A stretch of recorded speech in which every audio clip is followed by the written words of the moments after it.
All right, guys. How many times do you practice the hands team's plays? I mean, it's probably underappreciated, but Marco Jackson making a good read on that onside kick. Very underappreciated. Those are game-winning plays. When the hands team goes out there, that's usually to seal the game in most times. And so when you're looking at hands teams players, I think the general fan would be like, well, just put all your receivers and running backs and tight ends. There's an element of blocking involved as well, so you have to really have those combination guys. So a guy like DeMarco, Zach Bond, guys that are on that unit, played some offense somewhere in their life, and fielded some balls, and we actually test out their hands, believe it or not, in the preseason. But great read by DeMarco, great job. He's out there. It's a little sidebar to the story. He's out there on Friday in the indoor, and for about 5 minutes, he just had guys kicking him onside kicks. 2 days before the game, and so, or on Saturday, I should say. My days mixed up with the Monday game, but he's out there on Saturday fielding onside kicks, and so there is a little bit of an art to it. You never know how the ball is going to come to you, and there's the tempo and things like that. But that's a huge play for us in the game.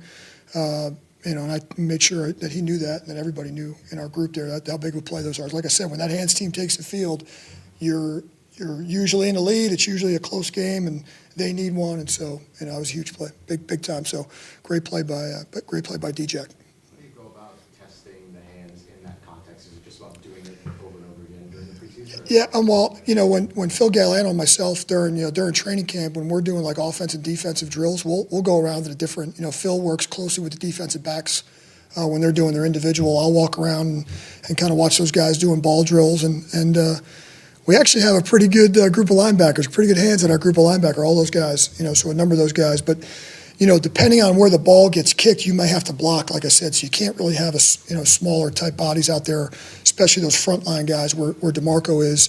They have to be combo players. They have to be able to block or field the ball. And so just throughout training camp, watching those guys kind of field balls, watching them do their ball drills and their individual stuff. And so there's been we had to be strategic with that. So, but yeah, so you really have to have a good idea of everybody's skill set, And then a guy like Zach Bond played quarterback in high school. Guys that have maybe some offensive background in their, somewhere along the line in their history. So.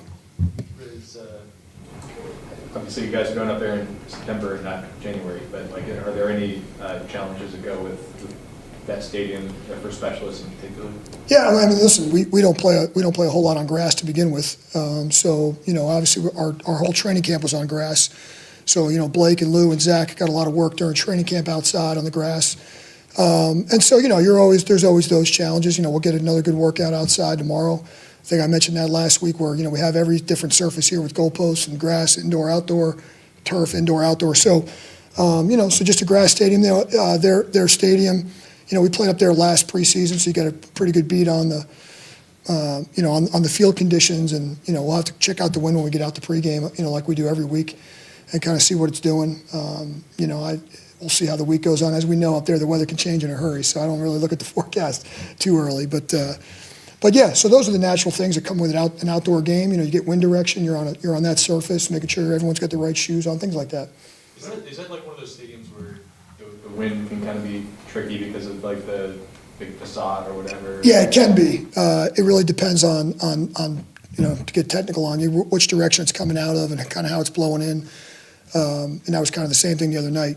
Sometimes you have to, like I said, those guys will really do an extensive pregame. If you get there early and you watch, like Blake and Lou will get out there early and test their shoes out. They'll get out there early, test out the wind. Really see which direction the wind's going. So. Kind of kick the balls at the post and see if it's moving at all, or same thing on the punts. So to be clear, generally the idea of practicing outside today, tomorrow, that's just to get used to the surface. I think today for the whole team to get outside, it's good. We haven't been on grass in a while. We've for the whole group, and so I think everybody get out there and just get used to the grass footing. And then for the specialists, certainly, kicking the ball outside this week. We've been indoors now for a while. All three preseason games were indoors. Our first game was indoors. We were outside last week on a turf surface, but not on a grass. So this will be our, really, again, we practice all training camp on grass, but it's been a minute since we've been out there. So, getting out there, getting everybody out there for a short amount of time today, I thought was good. Since you brought up making sure everybody has the right shoes on, I mean, like, you hear or see in NFL films, like, people who just forget, like, how does that happen? Whose job is that Well, to make sure? Yeah, well, listen, I think there's, you know, I'm kind of one of those old school guys. You know, I come from a old school background of making sure you get out there and having different shoes with you. And, you know, there's all different, this day and age, there's all different kinds. There's the screw-ins, there's the molded, and so I think a lot of guys get used to, you know, can get used to playing in certain types of shoes, whether they be molded bottoms, screw-in bottoms, or, you know, whatever. And so getting out there and actually testing out pregame. There are certain stadiums throughout the league where you watch on film and you can see players falling down, slipping a lot in certain surfaces in certain stadiums. And so, you know, a lot of times that can be directly, you know, related or correlated to their footwear. So I think, you know, I think all of our players will end up, you know, every week, not just this week, but every week they'll get out and test the surface, because even the field turf surfaces can be different. And, you know, some have more fill than others. Some are a little more flat. Some have more sand and rubber. They can be a little softer. So getting out there every week, not just this week, but, yeah, getting out there pregame. And I think you'll see a lot of guys out there early kind of testing out the surface. Looked like Foskey was close on a couple of punt rushes. Just kind of your assessment on how he handled kick coverage and punting. Yeah, listen, I thought he did a really nice job on the punt return unit. He put some pressure on those guys. That's something he did well in college. And he's obviously a good pass rush guy, and that's something that he can do. I think he's got to improve a little bit more on the kick return aspect. It's not really something he's done a lot of, and so like any rookie, there's going to be some growing pains there, and there's going to be some room for improvement. But when he has his hand in the ground, he can rush and hold up and block, and he did a nice job of that in the preseason as well, in our drills and the preseason games. So that's something that he brings to the table. You know, Peyton was doing it the week before, or the week that he got hurt. So Isaiah stepped in this week, kind of took his role. But no, it's something that listen. I feel like Isaiah can be a really good core player for us, not just a one-phase guy. I think he's very well-rounded. He kind of plays like a big linebacker, if you will. Kind of plays those kind of positions, and so he can be multifaceted. He can help us in a lot of different ways. But last week in particular, he did do a nice job on the rushes. Yeah. Probably you a lot with the special teams questions, but as assistant head coach from the holistic view of the team, what are some of the things that you're looking forward to seeing this club take steps forward sooner rather than later?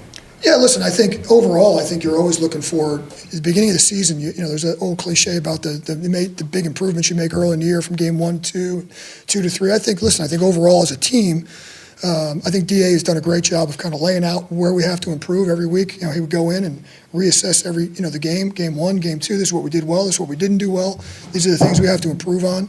I think we did some of that from week 1 to 2. We cut down some penalty stuff, things like that, overall team general stuff that were kind of themes of the week. And so that's really what you're looking for in the beginning of the season as a whole. You're looking to just make marked improvement. You know, we spend a lot of time on situational football, whether it's first and second down, third down, red zone, goal line, short yards. And so you want to kind of win. You know, at the end of the day, you always chalk up and you look at those battles. You look at the turnover battle.